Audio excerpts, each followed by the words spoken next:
তারাপীঠের একটি বেসরকারি হোটেলে আগুনে দগ্ধ হয়ে মৃত্যু হয়েছে প্রায় 7 জনের।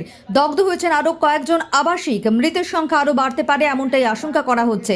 আজ সকালে তারাপীঠ থানার ঢিলছোড়া দূরত্বে পুকুরের ধারে বিদেশিনী নামে একটি হোটেলের গ্রাউন্ড ফ্লোরে অগ্নিকাণ্ডের ঘটনাটি ঘটেছে। ঘটনাস্থলে পৌঁছে আগুন নিয়ন্ত্রণে নিয়ে আসেন দমকল বাহিনীর কর্মীরা। আহতদের উদ্ধার করে রামপুরহাট গভর্নমেন্ট মেডিকেল কলেজ ও হাসপাতালে চিকিৎসার জন্য পাঠানো হয়েছে। দমকলের প্রাথমিক অনুমান ইলেকট্রিক শর্ট সার্কিট থেকে আগুন ধরে থাকতে পারে। ঘটনার খবর পেয়ে ঘটনাস্থলে পৌঁছয় তারাপীঠ ও রামপুরহাট থানার পুলিশ।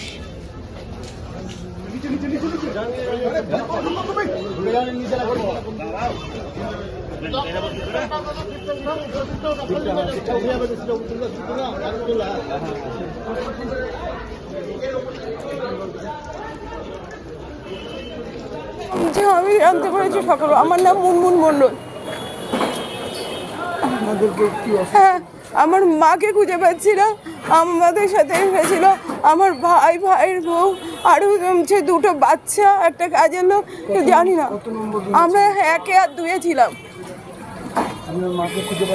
না, আমি কাউকে খুঁজে পাচ্ছি না। কল্যাণী মণ্ডল। আমার নাম মুনমুন মণ্ডল।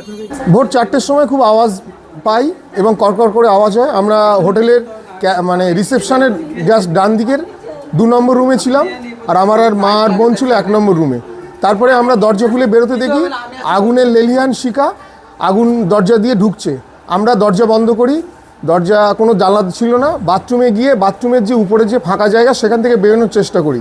তারপর অনেকক্ষণ প্রায় 45 মিনিট আটকে থেকেছিলাম। আমি, আমার ওয়াইফ, 2টো মেয়ে আর মা আর বোন পাশের ঘরে ছিল।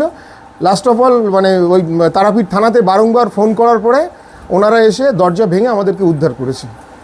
আর আমার মা বোন ইনজুরি হয়েছিল, ফার্স্ট এডের পরে গেছে। আমি ইনজুরি, আমার মা সবচেয়ে বেশি অবস্থা খারাপ, সেন্সলেস হয়ে আছেন। তারপর ওই কোনো রকম নিয়ে এসেছি। ওটা হোটেল নিউ বিদেশিনী, থানার ঠিক পাশের হোটেলটা। আমরা বাদুরিয়া, উত্তর 24 পরগনা বাদুরিয়া থেকে এসেছি। আমার নাম তপনজ্যোতি মণ্ডল। কি হয়েছে বলুন তো? প্রথমত হয়েছিল ভোরের দিকে, ওই 4:30 নাগাদ হঠাৎ করে আমাদের যে এনসিবি আছে, এসির যে এনসিবিগুলো, সেগুলো হঠাৎ করে বাস্ট করার সঙ্গে সঙ্গে নাইট গার্ড উঠে যায়। নাইট গার্ড উঠে যেয়ে সঙ্গে সঙ্গে দেখে ওখানে আগুন জ্বলতে শুরু করে। যে ছেলেগুলো ছিল তাদেরকে সঙ্গে সঙ্গে ডাকে। আমাদের যেগুলো ফায়ারের এক্সটিংগুইশ আছে 5-6টা সঙ্গে সঙ্গে যেগুলো রিসেপশনে থাকে সমস্ত কিছু ভেঙে দেয়। আমাদের যে ফায়ারের কানেকশনগুলো আছে জলের, সেগুলো খুলে দেয়। কিন্তু ততক্ষণে যে ফাইবারের যে অফিস ডেকোরেশনের জন্য যে ফাইবারের ডেকোরেশন ছিল সেই মধ্যে আগুন ধরে যায়। ফাইবার পুড়তে শুরু করে।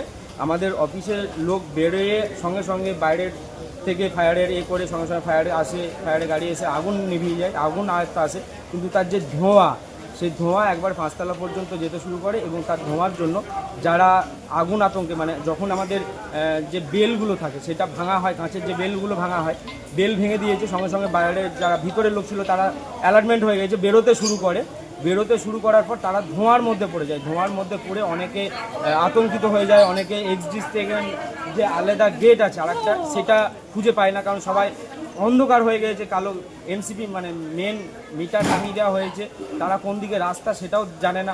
2টো সিঁড়ি থাকে, একটা আলাদা এক্সিস্টেন্স সিঁড়ি আছে, সেই রাস্তাটাও খুঁজে পায়নি। খুঁজে না পাওয়ার জন্য তারা রিসেপশন দিয়ে বেরোনোর চেষ্টা করে। তখন অনেকে আগুনে ঝলসে যায়, পুড়ে যায়। এখন ভেতরে আটকে আছে কিনা তার জন্য। কতজন পুড়েছে, কতজন এখনো পর্যন্ত পাওয়া যায়? 2-3জন পুড়েছে, ঠিক আছে। মারা কি গেছে? কেউ মারা গেছে? এখন পর্যন্ত মারার খবর নেই, কারণ আমরা তো কেউ ওপর উঠে রুম করতে পারছি না, ঠিক আছে। তো যা দেখলাম তাতে এখনো কেউ মারা যায়। কি নাম আপনার? আমার নাম কল্যাণ পাল। এই হোটেলের আমি এখন বর্তমান অনার।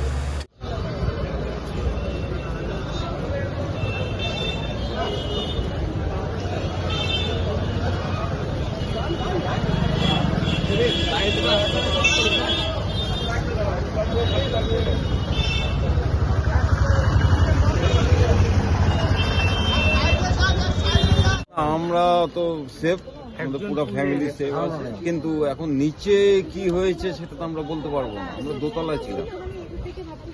কি থেকে আগুন লাগায় এমনি কিছু কি জানি? এরা তো বলছে শর্ট সার্কিটে হতে পারে, সামনে কিচেন আছে, কিচেনের থেকেও হতে পারে। কোথা থেকে আসা হয়েছে আপনার? আমাদের আলিপুর আর দিনহাটা। কবে এসেছেন? কাল রাত্রে। কালকে রাত্রে? হ্যাঁ, কাল রাত্রে। আপনার পরিবারের বা কাউকে ইয়ে হয়েছে? না, আমাদের পরিবার সেফ, এখানে যা আছে আমাদের সব পরিবার সব সেফ। কি নাম আপনার? আমার উত্তম শাহ, আলিপুরদুয়ার।